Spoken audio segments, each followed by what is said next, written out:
Alhamdulillah wassalatu wassalamu ala Rasulillah. Segala puji dan syukur kita ucapkan kehadirat Allah Subhanahu wa taala.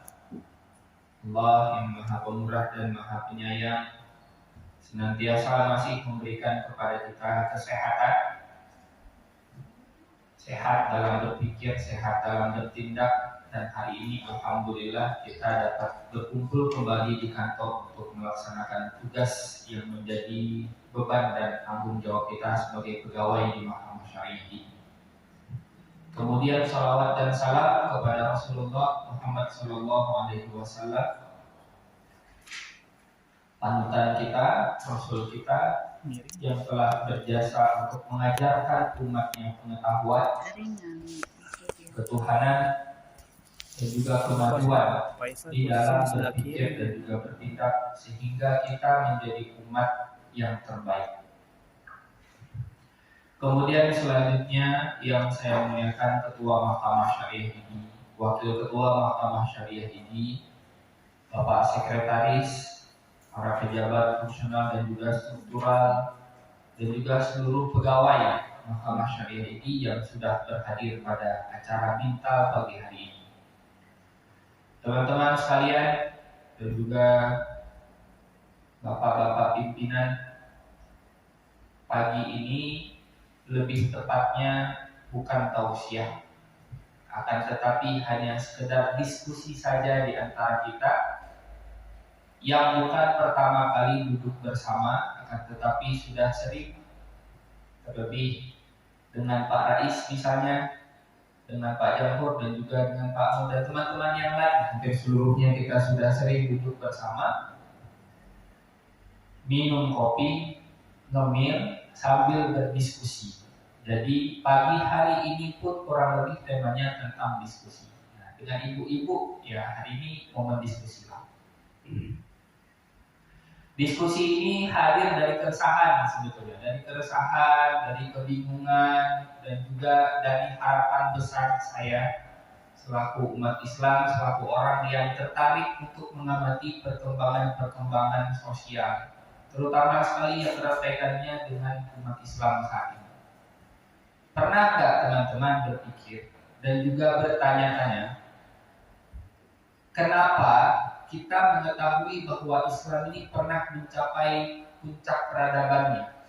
Abad 12 itu Islam itu menguasai hampir seluruh lini kehidupan sosial sehingga menjadi pusat peradaban yang maju pada saat itu. Tetapi setelah abad ke-12 memasuki abad ke-13, Islam ini berangsur-angsur turun. Momennya itu ditandai dengan kejadian-kejadian besar memang. Misalnya kalau di Spanyol itu ada penaklukan Inggris, terus kemudian di Syam, di Syria ditaklukkan oleh bangsa Mongol. Di Mesir kejatuhan peradabannya itu karena perebutan kekuasaan, karena politiknya semakin hancur pada saat itu. Tapi setelah itu yang jadi permasalahan, Islam itu tidak pernah mencapai era kejayaan lagi. Era keemasan sebagaimana pada abad 12 itu sudah tidak ada lagi. Sampai hari ini Islam itu tidak menjadi suatu kekuatan hari ini. Barangkali sebuah kutub peradaban iya, tapi sebagai sebuah kekuatan hari ini Islam itu diragukan. Kenapa? Karena memang Islam saat ini itu tidak mengandung, tidak melahirkan, tidak mengasuh cikal bakal peradaban dan kemajuan. Tapi sebetulnya pertanyaan ini sudah lama terjawab, kawan-kawan. Ada seorang ulama di Indonesia itu namanya Syekh Arsyad Al-Banjari, punya keresahan seperti ini juga sekitar abad 18 abad 19. Lalu dia bersurat ke Syekh Rashid Ridho pada saat itu sebagai kepala pengelola majalah Al-Manar di Mesir. Syekh Rashid Ridho meneruskan pertanyaan ini kepada Syekh Syakib Arsalan. Pertanyaannya itu, limada ta'akhkharal muslimun wa taqaddama ghairuhum. Orang Indonesia tanya, sebelum zaman-zaman sekarang ini, sebelum zaman kemerdekaan malah, Ditanya sama Syekh Rashid Ridho itu, di mana ta'akhirul muslimu wa taqaddama ghairuhu. Kenapa orang-orang Islam itu sekarang terbelakang? Wa taqaddama ghairuhu, sementara umat-umat yang lain itu maju. Sudah ditanyakan dulu 1219. Maka lahirlah risalah atau buku dari Syekh Syafiq Arsalan. Syekh Syafiq Arsalan ini menjawab pertanyaan Syekh Hasyim Al-Banjari itu. Salah satu jawabannya adalah umat Islam sekarang terbelakang dalam ilmu pengetahuan. Bahasa kasarnya itu umat Islam sekarang itu ramai yang bodoh, ini bahasa kasar, bahasa kasarnya. Tapi bahasa umumnya terbelakang dalam bidang ilmu pengetahuan. Dalam hal apapun. Dalam hal besar misalnya pokok-pokok kehidupan manusia peradaban kita, pertama ilmu pengetahuan. Terus kemudian yang kedua, pengembangan dari ilmu pengetahuan itu berupa apa? Berupa sistem politik, berupa sistem sosial, atau wujud dalam sosial kebudayaan, ekonomi, dan seterusnya. Tapi yang paling pokok itu ilmu pengetahuan. Sementara di barat, ini contoh dulu nih, contoh kenapa dikatakan oleh Syekh Syafiq Arsalan itu Islam ini mundur karena umatnya itu tidak lagi tertarik dengan ilmu pengetahuan. Nah, contohnya misalnya di dalam sejarah peradaban Islam kita kenal Ibnu Sina, pelopor kedokteran. Namanya dirubah oleh orang-orang Barat karena susah menyebutkan Ibnu Sina, dirubah menjadi apa? Siapa yang tahu? Avicenna. Avicenna ini punya buku Qanun Atib, ensiklopedia kedokteran, digunakan sampai hari ini. Ibnu Sina. Tapi walaupun dia kemahirannya dalam kedokteran, dia juga menguasai ilmu-ilmu yang lain. Pendidikan dia menguasai. Bahkan waktu S1 itu saya pernah menerjemahkan salah satu risalah Ibnu Sina tentang pendidikan. Tugasnya tugas kakak kelas S2. Tapi dia kasih tugas waktu itu tolong diterjemahkan sebentar, saya terjemahkan. Ternyata Ibnu Sina itu punya buah-buah pemikiran di dalam bidang pendidikan. Bagaimana pendidikan dari anak setelah usia lahir sampai balik sampai usia dewasa. Bagaimana menciptakan generasi yang maju. Ibnu Sina. Kemudian ada yang kedua, siapa? Imam Al-Ghazali, pemikir. Imam Al-Ghazali bahasa dikenal oleh orang Barat itu siapa? Imam Al-Ghazali. Ibnu Sina, Avicenna. Imam Al-Ghazali, Averroes, tapi ada sebagian juga menyebutnya Al-Ghazali. Seorang pemikir, seorang filsuf pada saat itu, Anas bin Firnas, penemu pesawat terbang. Terus kemudian ada Ibnu Haytham. Ibnu Haytham ini penemu lensa optik, cikal bakal kamera, cikal bakal mesin perekam, habis itu mesin radiologi dan seterusnya. Ya, penemunya orang Islam sebetulnya, Zakaria Ar-Razi, yang memberi nama menemukan penyakit campak dan penyembuhnya serta menemukan alat-alat kesehatan. Orang Islam juga. Terus kemudian pada bidang-bidang yang lain juga seperti itu. Atau misalnya ilmu astronomi. Ilmu astronomi juga salah satu cikal bakalnya orang Islam juga. Lalu lantas kenapa setelah abad 12 itu tidak berkembang aspek-aspek peradaban yang pada awalnya dilahirkan oleh orang-orang Islam ini? Ya karena orang Islam setelah kemundurannya itu lebih banyak mencukupkan diri hanya pada masalah-masalah ritual saja. Di dalam ilmu astronomi misalnya, Islam pada saat itu ya, sarjana-sarjana atau astronom Islam itu sudah tidak mau mengembangkan ilmu astronomi. Barangkali kalau sejarah dan tradisi itu diturunkan, kita sudah bisa mendirikan NASA sekarang. Tapi NASA bukan milik umat Islam sekarang, milik Amerika kan. Cina punya sendiri badan antariksanya, terus kemudian Amerika punya badan antariksa sendiri, terus kemudian Rusia punya badan antariksa sendiri yang maju, hebat, berkembang. Dan mereka mengetahui sangat banyak rahasia-rahasia di luar angkasa yang cikal bakalnya dari orang Islam. Orang Islam setelah mengetahui dan mempelajari ilmu astronomi, kalau sudah tahu arah kiblat, Kalau sudah tahu kapan waktu sholat, kapan penentuan awal puasa, awal hari, sudah cukup. Nah, segitu saja berarti pengamalan ilmu astronomi kita, tidak mau mengembangkan lebih lanjut.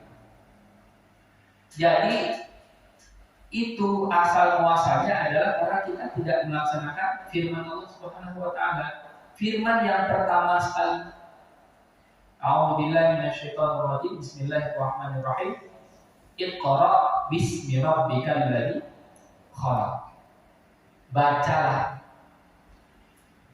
Orang-orang di negara-negara maju sekarang membaca itu atau meningkatkan literasi itu seperti sebuah panggilan keimanan. Sudah seperti ritual ibadah saja. Sudah seperti kepercayaan, ketauhidan atau teologi saja. Karena mereka memang orientasinya kemajuan itu. Jadi mereka lebih banyak melaksanakan isi kandungan Al-Quran ketimbang kita hari ini. Ada saja yang mengatakan, kenapa Islam maju terus peradaban Barat maju, peradaban Islam tidak maju? Karena peradaban Barat mengamalkan Al-Quran, itu tadi literasi. Sementara orang Islam tidak melaksanakan literasi. Padahal sebelum sholat, sebelum zakat, sebelum puasa, sebelum haji, dan sebelum ibadah-ibadah yang lain, firman yang pertama itu adalah Iqra, bacalah. Nah, kondisinya sekarang kalau saya baca artikel itu sekitar tahun 2012 yang saya baca ya, terakhir. Dari 45 negara, Indonesia itu kan mayoritas umat Islam, urutan itu di posisi 43, terbawah minat bacanya terhadap buku-buku dan literasi. Maka ada tulisan satu dari judul bukunya itu Spiritual Reading, bagaimana menjadi bermakna dengan membaca. Di situ ditulis, dikutip, itu ada kutipan dari orang Yahudi. Dia bilang kita sudah tidak perlu takut dengan Islam, karena mereka itu umat yang malas membaca. Jadi baca itu menjadi sentral utama kalau misalnya umat Islam ingin maju hari ini. Quraisy dalam bukunya Membumikan Al-Quran, dulu waktu di kampus itu ada beberapa buku koleksi Quraisy. Salah satu bukunya Membumikan Al-Quran. Membaca itu pertama membaca, meneliti, observasi, pengamatan, mengembangkan. Nah, hari ini umat Islam itu jangankan untuk mengembangkan ilmu pengetahuan, untuk membaca saja susah. Tidak ada minat untuk membaca. Itulah kenapa tidak terjadi pengayaan intelektual. Kita hari ini posisinya hanya sebagai pemamah intelektual. Pemamah intelektual itu kita hanya sekedar memakai saja. Memakai. Maka ini penting sekali untuk diajarkan kepada diri kita pribadi, pada saya sendiri sebetulnya. Karena minat baca saya juga nggak tinggi kali. Suka baca artikel status. Kalau buku milih-milih bukunya. Kalau senang baca. Tapi sebetulnya untuk pengayaan kompetensi, pengayaan wawasan dan seterusnya, buku itu seharusnya nggak pilih bulu deh, coba pilih, baca sebanyak-banyaknya untuk pengayaan. Maka membaca adalah kunci hari ini kalau misalnya kita mau membangun peradaban Islam yang baru. Membaca. Bismi rabbikal ladzi khalaq.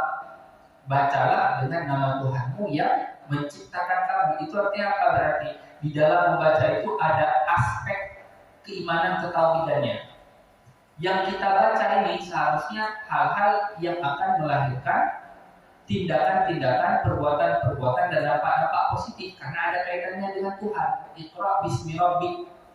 Baca dengan nama Tuhan, berarti nggak boleh yang kita literasi kita itu, walaupun kita membaca sangat banyak literasi, akan tetapi literasi-literasi tersebut dampaknya tidak boleh kita lepaskan dari tujuan-tujuan yang bermanfaat. Maka di dalam ta'lim muta'allim, kitab ta'lim muta'allim itu pelajaran bagi orang yang sedang belajar, nama kitabnya, arti kitabnya. Di sana dijelaskan mana ilmu yang wajib fardu ain kita pelajari, mana ilmu yang fardu kifayah kita pelajari. Yang fardu ain kita pelajari itu adalah ilmu yang berkaitan dengan hal keadaan kita, kewajiban kita.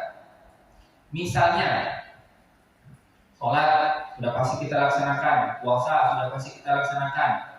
Kalau mau haji, ketahui manasik haji atau ilmu tentang melaksanakan ibadah haji. Zakat pun seperti itu, atau kewajiban-kewajiban yang lain. Tapi kewajiban yang fardu ini itu ada batasnya. Ilmunya tidak terbatas, tapi kewajiban kita untuk mempelajari ilmu-ilmu tersebut ada batasnya. Misalnya dalam bidang fikih, sampai sebatas kita bisa melaksanakan kewajiban-kewajiban kita dalam bidang fikih. Itu yang fardu ain, yang memang setiap kita harus bisa, harus belajar. Tapi yang fardu kifayah adalah fardu kifayah, ilmu keperawatan, ilmu peradilan, ilmu hukum, ilmu arsitektur, ilmu agraria tentang pertanahan, ilmu tentang air, ilmu tentang ekonomi, ilmu tentang dan lain-lain seterusnya. Itu diperintahkan untuk mengembangkan sejauh-jauhnya, nggak ada batasnya. Bisa yang fardu ain diberikan batasan kewajiban, yang fardu kifayah tidak diberikan batasan kewajiban. Yang fardu ain kaitan kita dengan Allah Subhanahu wa taala sepanjang terpenuhi syarat sah dan rukun, lepaslah kewajiban kita. Tapi kalau sosial itu kita memang dituntut untuk selalu memberikan manfaat, maka ilmunya harus selalu upgrade dan update. Maka oleh karena itu kita itu harus mulai berpikir bagaimana caranya supaya kita ini dapat mewariskan perbuatan-perbuatan kecil tapi berguna bagi peradaban. Apa itu misalnya? Misalnya menggalakkan membaca. Misalnya menyebarkan wawasan-wawasan. Kalaupun misalnya kita bukan seorang tokoh, tapi kita bisa untuk memberikan atau menyebarkan wawasan kepada orang-orang yang terdekat saja dulu dengan kita, informasi-informasi yang berguna yang kira-kira bisa mengubah cara dan pola pikir orang. Memang keadaan kita dalam kondisi yang berat sekarang karena umat Islam itu lebih sibuk dengan hal-hal yang instan dan tidak terlalu bermanfaat saat ini. Tapi kita di Mahkamah Syariah ini adalah orang yang sebetulnya bekerja dalam lini peradaban. Kenapa? Peradilan itu salah satu bagian daripada peradaban. Hukum itu salah satu bagian daripada peradaban. Dan kita juga adalah orang-orang yang melaksanakan sejarah sebetulnya. Jadi peradaban atau peradilan Islam itu ada asal muasalnya atau tidak ada asal muasalnya. Dan kita sekarang sudah dalam tahapan peradaban yang seperti ini, yang setiap kabupaten kota ada kantor peradilan, peradilan negeri, peradilan agama, kemudian di provinsi ada peradilan, di negara ada peradilan. Dulu tidak ada.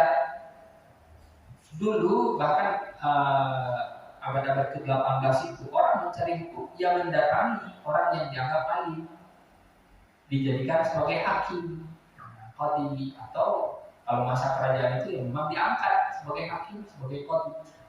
Sebelum-sebelumnya lagi ya didatangi orang-orang alim, dijadikan sebagai hakam. Istilah hakam dalam kitab itu kan itu hakam itu pendengar. Nah, kita sekarang sudah dalam keadaan peradaban yang seperti ini. Maka kita di Mahkamah Syariah ini pun saya sangat memandang perlu supaya kita itu terus mengupgrade pengetahuan dan juga keterampilan kita supaya kita mewariskan yang lebih baik lagi untuk Mahkamah Syariah ini dan untuk dunia peradilan sekurang-kurangnya di Aceh Timur. Maka kita ini kan profesi, hakim profesi, panitera pengganti profesi, jurusita pengganti profesi dan lain-lain. Semua itu sudah dibekali dengan misalnya kode etik profesi jurusita, kode etik profesi hakim, kode etik profesi panitera pengganti. Kode etik ini sebagai pedoman kita untuk membangun budi pekerti dalam pekerjaan. SOP program kerja, misalnya setiap pagi di sini kita selalu mengucapkan bekerja tanpa program kerja itu tidak baik kan? Poin 5 kalau tidak salah. Maka program kerja kan kita semua punya program kerja, itu dibaca, dilaksanakan sebaik-baiknya supaya memberi dampak sebaik-baiknya bagi tempat kita kerja atau bagi masyarakat Aceh. Kita baca panduan kode etiknya, kita baca juga SOP dan program kerja kita. Mulailah dari situ untuk menciptakan perilaku kerja yang baik. Itu sudah disebut untuk menciptakan perilaku kerja yang baik. Jadi itu teman-teman yang bisa saya sampaikan pada pagi hari yang mulia ini. Terima kasih atas segala perhatiannya. Kita lanjutkan untuk diskusi-diskusi selanjutnya pada kesempatan yang lain. Billahi taufiq wal hidayah. Assalamualaikum warahmatullahi wabarakatuh.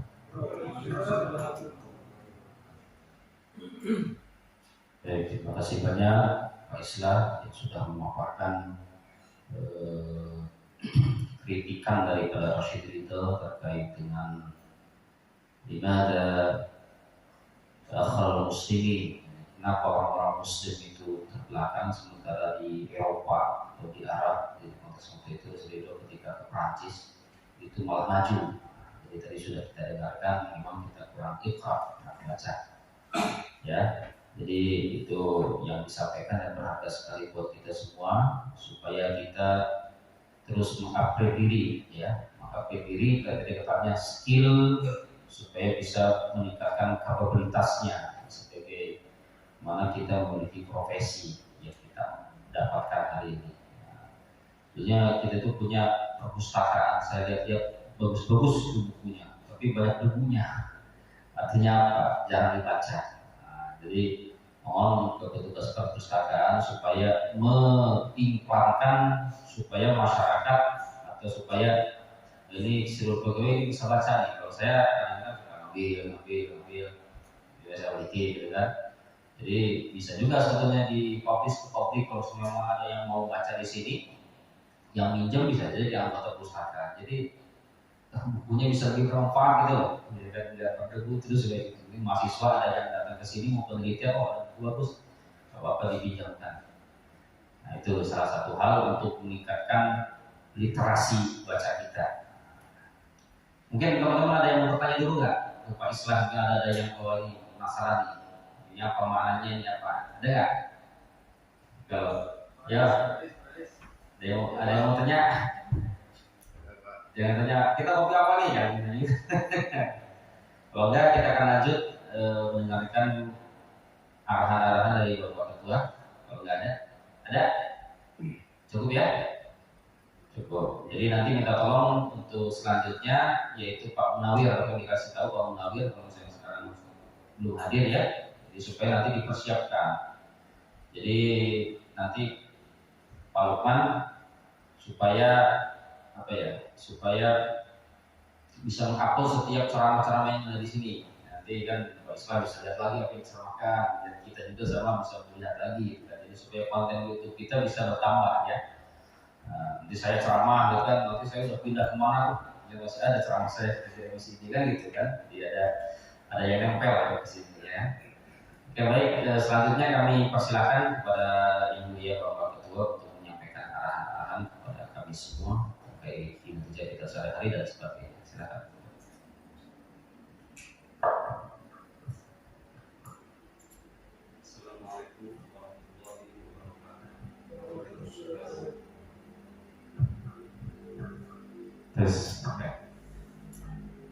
Assalamualaikum warahmatullahi wabarakatuh. Assalamualaikum warahmatullahi wabarakatuh. Yang sama-sama kita hormati Bapak Wakil Ketua Mahkamah ID, Bapak Hakim, Pak Islah, dan yang saya muliakan dan hormati Pak Sekretaris, para pejabat struktural maupun fungsional, serta seluruh pegawai dan rekan-rekan KPMTN bersama masyarakat ini yang berbahagia. Kita